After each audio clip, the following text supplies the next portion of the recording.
Marami ka pang patutsada marami ka pang etc. Kung ano-ano pa sinasabi mo sa publiko. Hindi mo na lang patunayan at depensa ng sarili mo. Kung wala ka talagang ninakaw at wala kayong ginalaw na pera ng taong bayan, iharap mo yung mga tao na yan. Makikipagpustahan ako, wala talagang pangalan na ganon, mga kababayan ko. Because the PSA said, mga kababayan ko, there is no record, mga kababayan.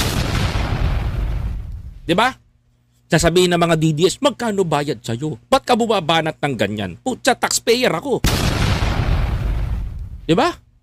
Kyle De Los Santos? Taxpayer ako. Taxpayer tayo. Karapatan natin magtanong dito ng ganun. Because pera yan ng taong bayan.